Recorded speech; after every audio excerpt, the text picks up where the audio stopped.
Bienvenidos a esta videoclase. En esta oportunidad estaremos iniciando el tema de los procesos estocásticos. Vamos a introducirnos. ¿Cómo lo pensamos hacer? Bueno, imagínense que vamos a entrar a ese edificio y que adentro está todo el contenido que vamos a desarrollar para este tema. La señorita está anotando a los que quieran ingresar al edificio. Otro de los detalles es que aquí tenemos el logo de la escuela, que muchas veces aparece sin colores, pero aquí lo tenemos a colores y usted lo puede buscar pues en logos de US y ahí va a aparecer. Bueno, aquí vamos a comenzar con ejemplos y el primero que tenemos es el de la preferencia del consumidor ante un cambio de marca. Imaginémonos que hay diferentes marcas de café y un productor quiere introducir una nueva marca al mercado. Pero antes de introducir una nueva marca al mercado, él quiere investigar cómo es el comportamiento de la conducta del consumidor con respecto a las marcas existentes. Entonces, lo primero que hay que definir es cuál es la variable que se va a observar periódicamente. Esto hay que mantenerlo siempre presente en los procesos estocásticos. Como lo que vamos a hacer es desarrollar esta idea y la vamos a ir haciendo a través de ejemplos primero para entender el contexto donde nos estamos moviendo, entonces necesitamos tener bien claro los conceptos elementales de variables aleatorias, espacios de estados, lo que antes se conocía como espacio muestral, ahora se va a conocer como espacio de estados, porque la variable aleatoria, la que se observa periódicamente, está tomando valores posibles que ella puede tomar, y los valores posibles son los posibles estados de la variable o del proceso en este caso. Entonces, cuando hablamos de procesos estocásticos, hablamos de estados del proceso. Y comenzamos con, primero, definir cuál es la variable que se observa periódicamente. ¿Qué quiere decir observar periódicamente? Significa que yo voy a hacer observaciones cada hora, a la primera hora, a la segunda hora, a la tercera hora. Cada minuto puede ser, el primer minuto, el segundo minuto, puede ser incluso a los segundos. Pero ya son los periodos son muy pequeños, entonces ya eso lleva como a una continuidad. Entonces hay diferentes tipos de casos. Los casos discretos que van, digamos, cada día, cada mes, cada año, van cada hora. Ya si son muy continuos, entonces entramos a casos, digamos, del ámbito de las variables continuas. Entonces, y también depende de la variable que se esté observando para identificar si es continua o es discreta. Ya tenemos esos detalles estudiados anteriormente, así es que no nos vamos a detener en eso. Pero lo importante es que estamos observando la misma variable, no cambiamos de variable, sino la misma variable la estamos observando periódicamente. Pensemos cuál podría ser la variable que se observa periódicamente cuando estamos observando el comportamiento del consumidor ante el cambio de marca. Entonces probablemente tendría que ser cuál es la marca que los consumidores prefieren en un periodo de tiempo determinado. Digamos, si las observaciones son cada mes y digamos en el primer mes está consumiendo una marca de café de las marcas existentes, entonces observamos el siguiente mes si sigue consumiendo la misma marca o si se cambió de marca. Ese tipo de cosas son las que interesan en los procesos estocásticos, en este caso pues para el cambio de marca. Y digamos que algunas de las cosas que podrían interesar cuando se está haciendo las observaciones de los procesos estocásticos son cuál es el número esperado de meses que un consumidor se queda consumiendo una marca particular. Como yo estoy haciendo observaciones periódicas, ¿cuántos meses se queda consumiendo una marca en particular? Me interesaría conocer eso. Los procesos estocásticos tienen formas de calcular este tipo de detalles. También podríamos estudiar cuál es la media y la varianza del número de personas que están consumiendo una marca particular después de cierto número de meses. La media es un promedio, ¿verdad? Es el promedio, el valor esperado. Pero yo cada vez que hablo de promedio ya hemos mencionado que ya no vamos a mencionar solo el promedio, sino que también la varianza. Y en su lugar, en vez de la varianza, se puede hablar de la desviación estándar, pero es lo mismo. Porque para calcular la desviación estándar necesito tener la varianza y calcular la raíz cuadrada. Entonces eso es lo que hacemos. También podríamos estar interesados cuál es a largo plazo el producto que los clientes prefieren más. ¿Cuál es el producto más preferido de los clientes? Estas son cosas que son interesantes de conocer. El problema que vamos a hacer ahora es cómo las vamos a calcular. Ese es, digamos, el estudio de los procesos estocásticos nos llevará a encontrar respuesta a esto. Veamos otro ejemplo para que entendamos un poquito más lo que estamos haciendo. Pensemos en esta figura que está acá. Esto es un tanque de agua. Entonces, este es un modelo conocido como el modelo del contenido de un tanque de agua. Siempre el primer detalle es cuál es la variable que se observa periódicamente. Si estamos hablando de un tanque como este que estamos aquí viendo en esta imagen, podemos pensar cuál es su contenido cada día o cada hora, depende de los consumos que se tengan. También podemos pensar en diferentes cosas, diferentes detalles relacionados al tanque y a su contenido. Entonces, estas son las cosas que debemos investigar. Cuando nosotros estamos trabajando en los procesos estocásticos, debemos tener claro que necesitamos determinar con anterioridad cuál es la variable que nos interesa observar. Eso es obviamente un trabajo del analista, un trabajo del que está a cargo de la investigación. Las personas que están haciendo este trabajo son las que están pensando estas cosas. Y entonces nosotros tendríamos la oportunidad y las cosas que nos pueden interesar de investigar, como podría ser en este caso relacionadas al comportamiento en cuanto a los procesos, son, bueno, ¿cuándo quedará vacío por primera vez el tanque? Pensemos en que es una probabilidad de que quede vacío. Pero ¿cuándo ocurrirá? ¿En qué periodo de tiempo? Depende de cuándo se hagan las observaciones. Las observaciones tienen que estarse haciendo periódicamente, pero si yo comienzo a observar, por ejemplo, cada semana, entonces no puedo después pasarme a cada día. Tiene que ser cada semana, cada semana, cada semana, cada semana. No cada semana y después cada día. Eso no puede darse. En los procesos estocásticos, cuando se observa periódicamente, es el mismo periodo siempre, no hay cambio en el periodo. Eso es importante. Además, ¿cuánto tiempo tardará para rebalsarse por primera vez? Así como queda vacío por primera vez, es posible que ese tanque se llene y después rebalse. Claro, hay un control para el rebalse para que no caiga desde arriba e inunde la región. Pero ¿cuándo va a ocurrir eso? ¿En qué momento? Es porque lo que estamos haciendo es periódicamente observando. Entonces, en este periodo no rebalsó, entonces rebalsó ¿en cuál?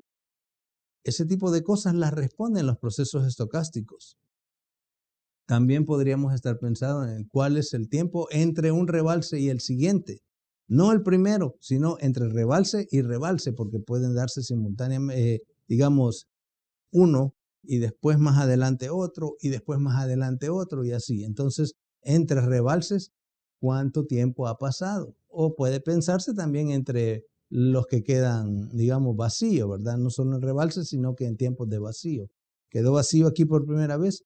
¿Dónde va a volver a quedar vacío? Primero hay que llenarlo, por supuesto, ¿verdad? ¿Cuál es el contenido del tanque en cualquier momento del tiempo? Esto es un detalle importante también de conocer. Los procesos estocásticos responden a todo esto. Esto cuando estamos hablando de los procesos. Y si estamos hablando desde el punto de vista operacional, porque también es otro detalle que se puede estudiar, en los procesos pueden ocuparse diferentes estudios. Por ejemplo, ¿cuál es la capacidad del tanque? Puede ser interesante. También puede ser interesante encontrar la tasa de entrada y salida bajo ciertas condiciones de optimización. La entrada se refiere a la cantidad de agua que ingresa al tanque y la salida a la cantidad de agua que sale de él para consumo. Entonces, hay ciertas condiciones de optimización para tanto el flujo de entrada como el flujo de salida, y entonces es necesario encontrar cuáles son las tasas apropiadas para esa optimización.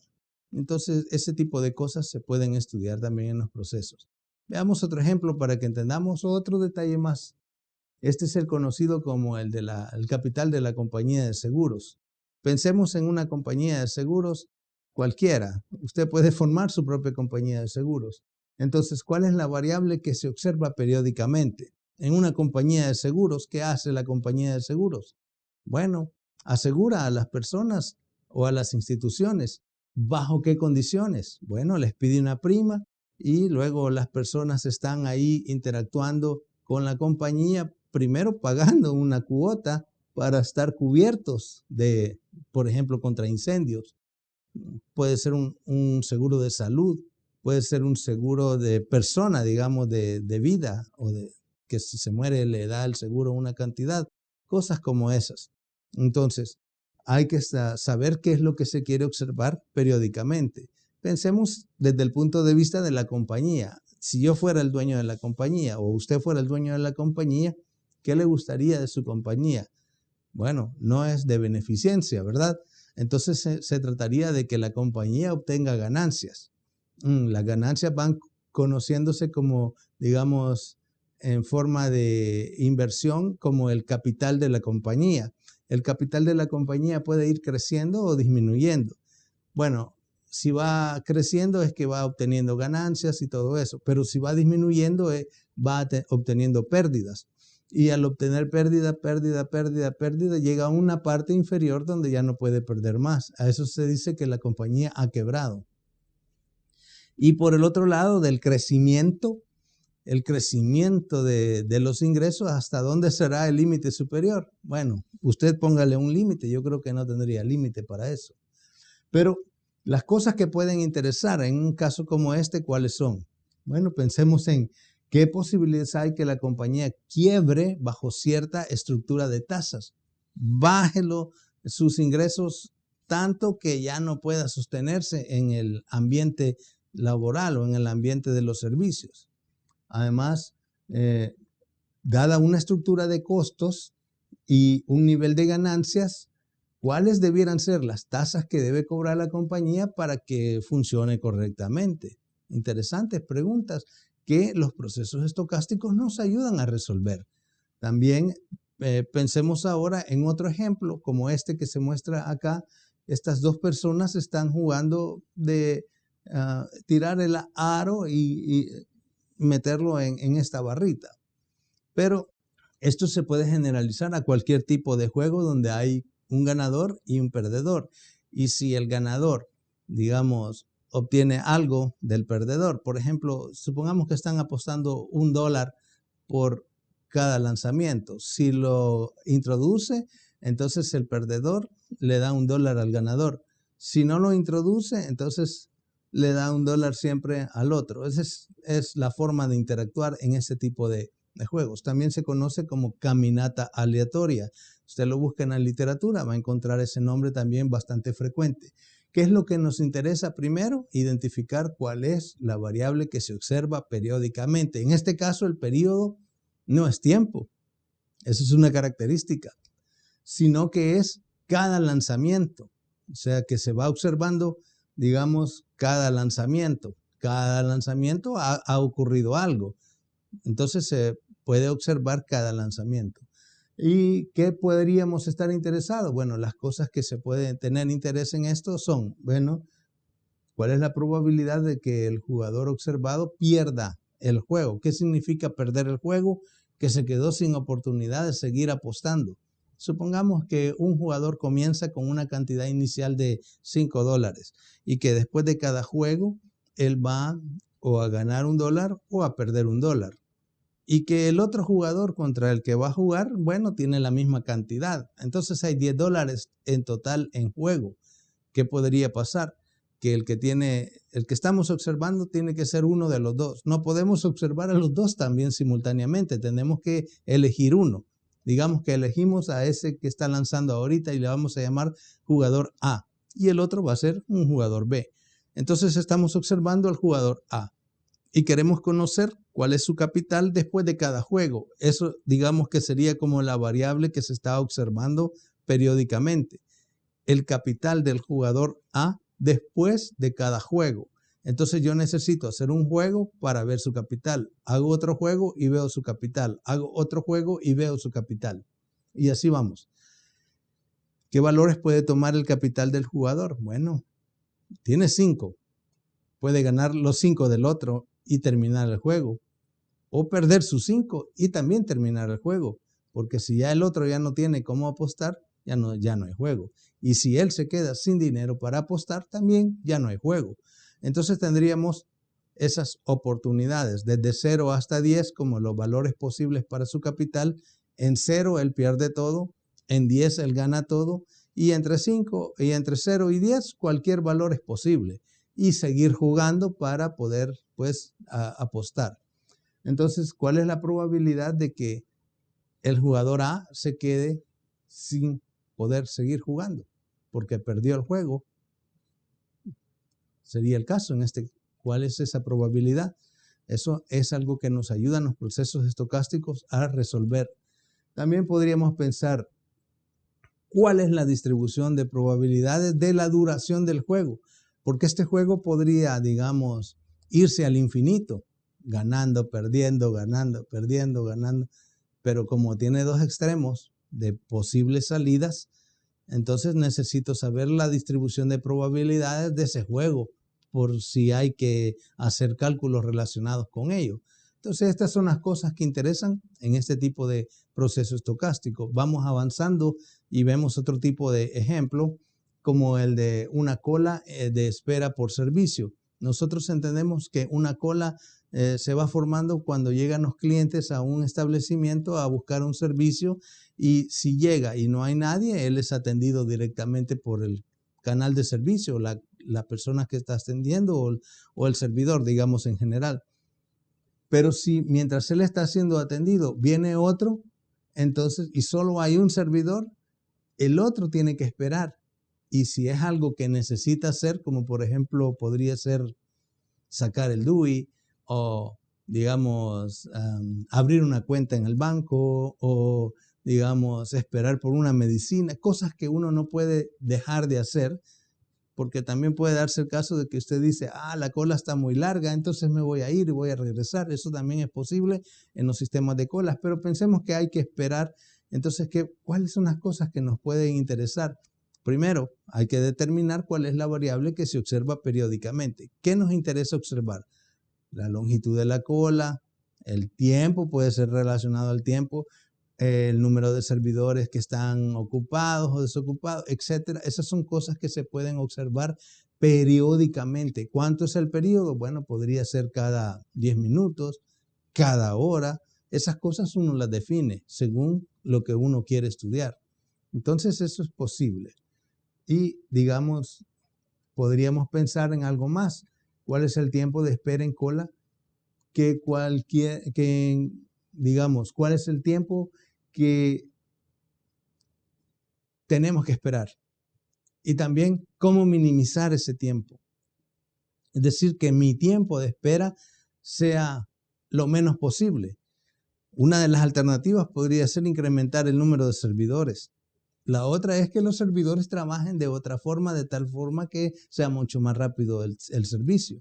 Ese tipo de cosas pueden estudiarse y se estudian, y además se ofrecen oportunidades de solución. Nosotros vamos a trabajar al final del curso con el tema de teoría de colas, y las aplicaciones están relacionadas a este tipo de casos. También pues podemos estudiar cuál es el tiempo en el sistema en cualquier momento. ¿Qué significa el tiempo en el sistema, en un sistema de colas? Bueno, significa el tiempo de espera más el tiempo de servicio, porque mientras espera no está siendo atendido, y mientras está siendo atendido hay un tiempo que todavía no se ha ido del sistema. El cliente está en el sistema mientras está en cola o está siendo atendido. La suma de esos dos tiempos es el tiempo en el sistema. Así se analiza siempre los sistemas de colas. Además, podríamos estar pensando en cuántas personas hay esperando en la cola en un momento y cómo minimizarlo, cómo disminuir ese número de personas. Ya más o menos he mencionado algo al respecto.